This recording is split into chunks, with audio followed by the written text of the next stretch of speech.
कहानी की शुरुआत होती है एक ग्रुप एक्सप्लोरर की टीम से जो साउथ अटलांटिक ओशन के बीच में होते हैं। उस शिप पर डेविड नाम का एक वेदर ऑफिसर था जो मौसम का हाल बताता है। वो लोग एक ऐसे आइलैंड की तरफ जा रहे थे जो समंदर के बीचों बीच मौजूद था। सरकार ने डेविड को वहाँ इसलिए भेजा था ताकि वो उस आइलैंड के बदलते मौसम का ऑब्जर्वेशन कर सके। डेविड को लगभग 1 साल तक वहाँ रुकना था मौसम का डेटा कलेक्ट करने के लिए। पूरा साल मौसम का डेटा कलेक्ट करने के बाद फिर उसे वापस लौट आना था। डेविड को साल भर का खाना और जरूरत का सारा सामान दे दिया गया था। कई दिन के सफर के बाद आखिरकार वो आइलैंड तक पहुँच गए। वो लोग बोट की मदद से उस आइलैंड पर उतरे। ये आइलैंड पूरी तरह से वीरान था, जहाँ एक परिंदा भी दिखाई नहीं दे रहा था। उस आइलैंड पर एक लाइट हाउस और एक छोटा सा घर था जहाँ डेविड को रहना था, क्योंकि इससे पहले भी एक रॉबर्ट नाम का वेदर ऑफिसर यहाँ रहता था, लेकिन अब उसकी ड्यूटी का वक्त खत्म हो चुका था। उसने 1 साल तक अकेले उस आइलैंड पर रहकर मौसम का डेटा कलेक्ट किया। अब उसकी जगह डेविड यहाँ पूरा साल मौसम का डेटा कलेक्ट करने के लिए रहेगा और वो पुराना ऑफिसर रॉबर्ट शिप के साथ वापस चला जाएगा। लेकिन जब पूरी टीम ने घर को विजिट किया तो वो हैरान रह गए, क्योंकि वहाँ किसी भी इंसान का नामो निशान नहीं था। कमरे के अंदर पुराने ऑफिसर का सारा सामान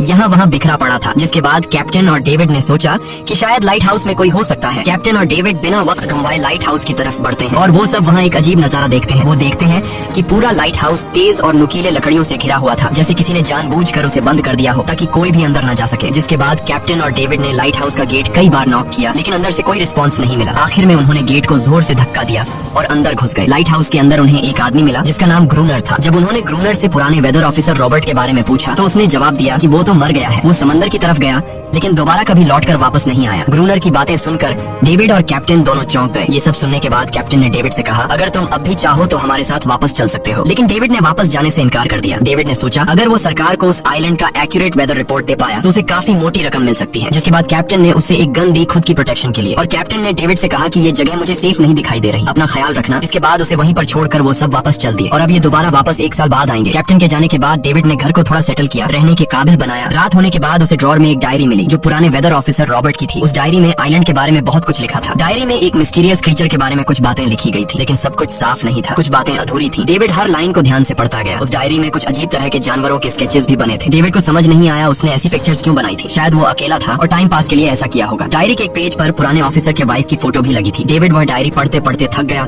और धीरे धीरे उसकी आंख लग गई। अगली सुबह डेविड ने मौसम का डेटा कलेक्ट करना शुरू कर दिया, लेकिन समंदर के पास पहुंचते ही उसके कदम रुक गए। उसने देखा कि चट्टानों के बीच कुछ पत्थर अजीब तरीके से सजाए गए हैं और उनके बीच शेल्स रखे थे अजीब से पैटर्न में। डेविड ने सोचा शायद ये सब ग्रूनर ने किया है। वो ये सोचकर दोबारा अपने काम में लग गया। काम के दौरान जब उसने दूरबीन से लाइट हाउस की तरफ देखा तो उसे ग्रूनर के साथ एक और इंसान भी दिखाई दिया, लेकिन पलक झपकते ही वो गायब हो गया। डेविड ने दोबारा उसे देखने की कोशिश की, लेकिन फिर उसे लगा कि ये उसका वहम है। रात को डेविड अपने काम में बिजी था, तभी दरवाजे पर नॉक हुआ। उसे लगा कि शायद ये ग्रूनर है। डेविड ने उसका नाम पुकारा, लेकिन कोई जवाब नहीं मिला। हाथ में लैंप लेकर जैसे ही डेविड दरवाजे की तरफ बढ़ा तो उसके कानों में कुछ अजीब सी आवाजें गूंजने लगी जो किसी इंसान की बिल्कुल भी नहीं थी। और फिर उसने देखा गेट के नीचे से किसी अजीबोगरीब क्रीचर का हाथ अंदर आने की कोशिश कर रहा है। वो इंसान का हाथ बिल्कुल भी नहीं था। ये देखकर डेविड के पांव तले जमीन ही खिसक गई। वो तुरंत बेसमेंट की तरफ भागा और वहाँ जाकर छुप गया। कुछ ही देर में वो मिस्टीरियस क्रीचर घर के अंदर घुस चुकी थी। वो छुप छुप कर डेविड को ढूंढ रही थी और डेविड बेसमेंट के एक छोटे से दरार से उसे देखने लगा। डेविड की हलचल से उस क्रीचर ने डेविड को देख लिया। जिसके बाद वो क्रीचर डेविड को मारने के लिए तेजी से उसकी तरफ भागा और दरार से उसे पकड़ने की कोशिश करने लगा। तो डेविड ने खुद को बचाने के लिए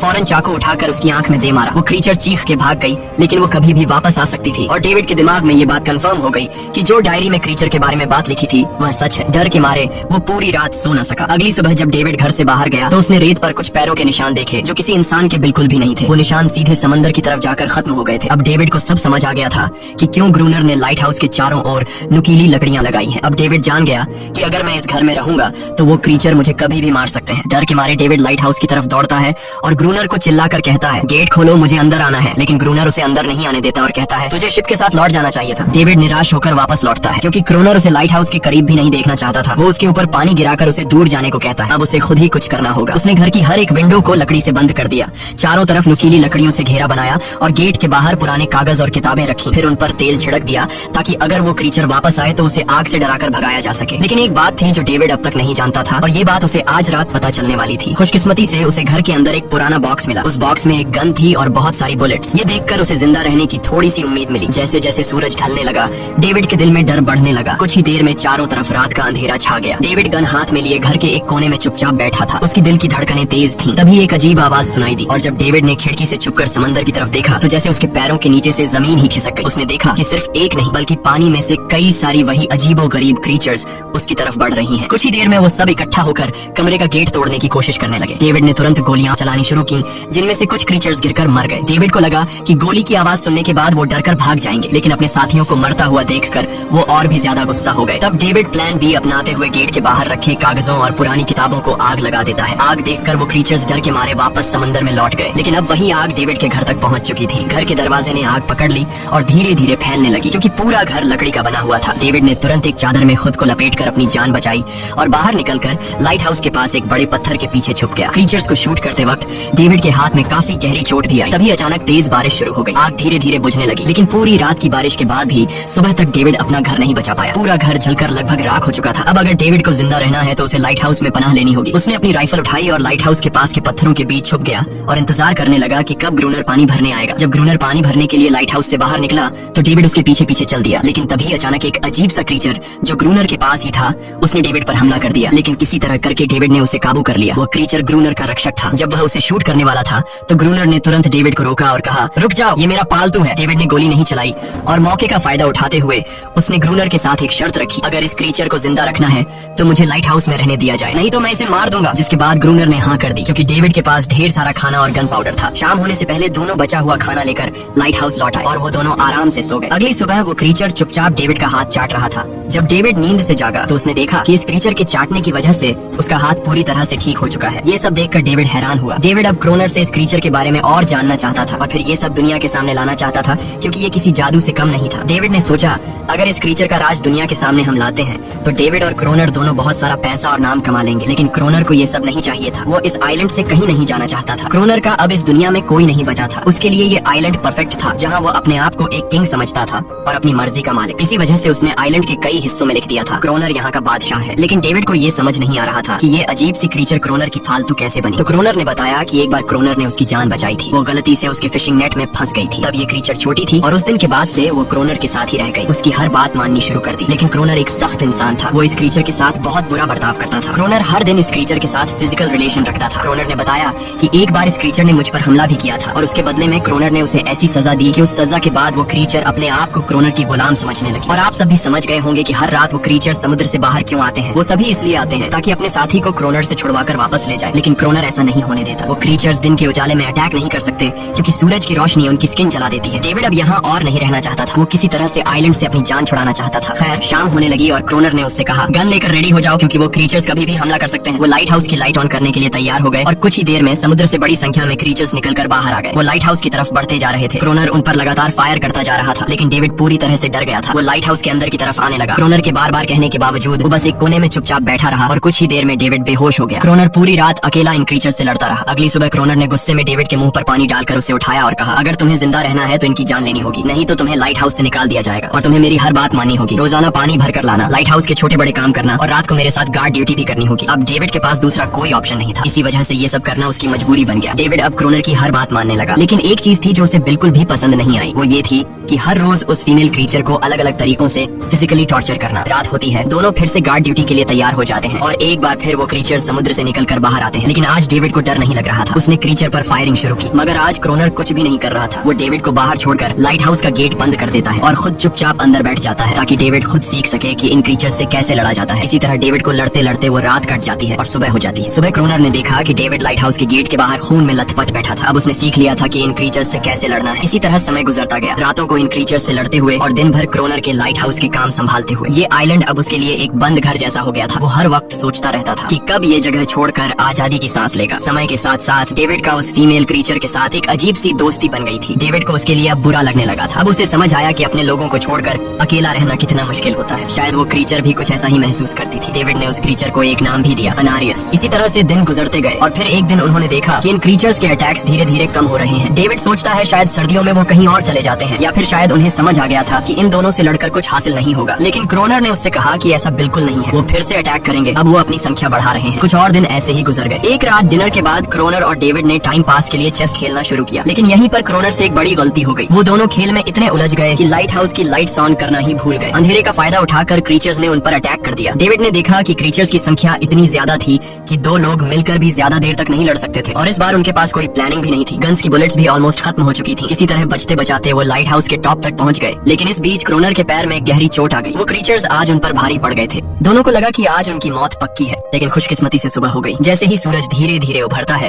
वो क्रीचर्स लाइट हाउस छोड़कर समुद्र में वापस चले जाते हैं। कड़कती धूप निकलने के बाद एनेरियस क्रोनर के जख्म को ठीक करने की कोशिश करती है, लेकिन अब तक डेविड को समझ आ चुका था कि वो इन क्रीचर्स के साथ ये लड़ाई जीत नहीं सकते। बुलेट्स भी अब खत्म होने के करीब हैं। उनके पास खाना भी इतना नहीं है कि वो ज्यादा देर तक चल सके। लकीली अगले दिन जब डेविड लाइट हाउस के बाहर इधर उधर घूम रहा था तो उसने समुद्र में एक जहाज देखा। वो जल्दी से अंदर से फ्लेयर गन लाया और जहाज को सिग्नल देने गया, लेकिन क्रोनर ने उसे रोक दिया क्योंकि वो नहीं चाहता था कि डेविड यहाँ से जाए। उसी वक्त अनारियस ने क्रोनर पर हमला कर दिया। वो डेविड को क्रोनर से बचाना चाहती थी। क्रोनर किसी को भी ये आइलैंड छोड़ने नहीं देना चाहता था। ये आइलैंड उसकी अपनी दुनिया थी जहाँ वो एक किंग की तरह रहता था। वो डेविड को भी जाने नहीं देना चाहता था। इतने समय से अकेला रहने के बाद अब उसके पास कोई था जिससे वो बात कर सकता था, और अगर डेविड उस शिप में वापस चला गया तो वो वहाँ जाकर सबको एनेरियस और उनके बारे में बता देगा। इसलिए अब डेविड यहाँ से नहीं जा सकता। धीरे धीरे वो शिप डेविड की आंखों के सामने समुद्र में गायब हो गई। अब उसके पास कुछ भी करने को नहीं था। कुछ और दिन ऐसे ही बीत गए। क्रोनर अब भी डेविड और अनारियस दोनों के साथ बुरा बर्ताव कर रहा था, लेकिन अनारियस को वो खास तौर पर मारता था जो डेविड को बिल्कुल पसंद नहीं था। एक दिन डेविड ने अनारियस को एक छोटी टॉय बोट गिफ्ट में दी जो उसने किसी मछली की हड्डी से बनाई थी, लेकिन जब अनारियस ने उस बोट को देखा तो वो डेविड को आइलैंड के एक ऐसे कोने में ले गई जहाँ सचमुच एक असली बोट रखी थी। जब डेविड ने इस बोट के बारे में क्रोनर से पूछा तो उसने कहा हाँ, उसे पहले से पता था कि आइलैंड के इस हिस्से में एक बोट है। क्रोनर कहता है कि कुछ लोग इस आइलैंड तक बोट के जरिए अपनी जान बचाने आए थे, लेकिन सुबह होने से पहले उनमें से कोई भी जिंदा नहीं बचा। सबको इन क्रीचर्स ने मार दिया। वो सब शिप में गोला बारूद ले जा रहे थे, लेकिन समुद्र में आए तूफान की वजह से उनका शिप इसी आइलैंड के पास डूब गया। ये सब सुनते ही डेविड के दिमाग में एक आइडिया आया। उनके पास एक डाइविंग सूट जैसा कुछ था। डेविड ने कहा कि अगर हम दोनों में से कोई उस सूट को पहनकर समुद्र के उस हिस्से में जाए जहाँ वो शिप डूबी थी तो हो सकता है उन्हें कुछ बुलेट्स या डायनामाइट मिल जाए जिससे इन क्रीचर्स से लड़ना आसान हो जाए। लेकिन क्रोनर ने इस बात को मानने से इनकार कर दिया, पर डेविड अपनी जान को खतरे में डालकर ये काम करने को तैयार था। कुछ और दिन ऐसे ही गुजर गए। डेविड और अनारियस के बीच एक गहरा कनेक्शन बन गया। डेविड उसे पसंद करने लगा था। इन दोनों को रोमांस करते हुए ये सब क्रोनर ने चुपके से देख लिया। क्रोनर को लगा कि अनारियस उसे छिन जाएगी, इसलिए डेविड को रास्ते से हटाना पड़ेगा। अगले दिन क्रोनर खुद डेविड की बात मानने को तैयार हो जाता है। वो डेविड से कहता है ठीक है, तुम सूट पहनकर नीचे पानी में जाओगे और वहाँ ढेर सारा RDX कलेक्ट करोगे, फिर मैं तुम्हें बोट से ऊपर की तरफ खींच लूंगा। लेकिन क्रोनर का असली इरादा कुछ और ही था। वो चाहता था कि डेविड उसकी मदद से समुद्र के नीचे रखे डायनामाइट के बॉक्सेस वापस सरफेस तक ले आए और उसके बाद उसे वही समंदर में अकेला छोड़ दे ताकि वो क्रिएचर्स उसे मार दें। इस तरह डायनामाइट भी उसके पास आ जाएगा और अनारियस फिर से उसकी गुलाम बन जाएगी। वो दोनों बोट में बैठकर उस जगह पहुंच गए जहाँ शिप पानी में डूबा था। डेविड ने डाइविंग सूट पहना और समंदर के नीचे उतर गया। नीचे जाने के बाद डेविड ने देखा कि शिप पूरी तरह तबाह हो चुकी है, लेकिन उसकी किस्मत अच्छी थी कि उसे कुछ डायनामाइट के बॉक्स मिल गए। लेकिन तभी अचानक कुछ क्रिएचर उसके सामने आ गए। क्रिएचर्स को देखते ही डेविड घबरा गया और नीचे गिर पड़ा। वो डाइविंग सूट इतना भारी था कि वह हिल भी नहीं पा रहा था और डेविड क्रोनर को ऊपर सिग्नल भी नहीं भेज पाया। क्रोनर को लगा कि शायद वह क्रिएचर्स डेविड को मार चुके हैं, लेकिन असल में वो तो सिर्फ दो छोटे बच्चे थे। डेविड ने जैसे तैसे करके अपना डाइविंग सूट वहीं छोड़ दिया और ऊपर सतह तक खुद को पहुंचाया। उन्हें वहाँ कुछ पुराने बॉक्स मिले जिनमें डायनामाइट था। इसके बाद यह दोनों काम पर लग गए। उन्होंने लाइट हाउस के आसपास 2 लेयर्स में डायनामाइट बिछा दिया ताकि जब अगला हमला हो तो वे मॉन्स्टर्स को एक ही बार में खत्म कर सके। कुछ महीने बीत गए और बर्फबारी का मौसम आया, लेकिन एक बार फिर वो क्रिएचर्स गायब हो गए। अचानक से अटैक बंद हो चुके थे, जैसे क्रिएचर्स को खबर मिल गई हो कि उनके लिए जाल बिछाया गया है, इसीलिए अब वो अटैक नहीं कर रहे थे। क्रोनर को लगा कि शायद अनारियस ने उन क्रीचर्स को खबरदार कर दिया है, जिसकी वजह से वो अनारियस पर जुल्म करने लगा, लेकिन डेविड ने उसे रोक लिया। आखिर में दोनों ने मिलकर एक नया प्लान बनाया, लाइट हाउस का मेन गेट खुला छोड़ने का, ताकि जैसे ही वो क्रिएचर्स पास आए डायनामाइट से उन सबको उड़ा दिया जाए। डेविड ने चालाकी से काम लेते हुए अनारियस को लाइट हाउस के टॉप पर चीखने को कहा। एनरिस की आवाज सुनते ही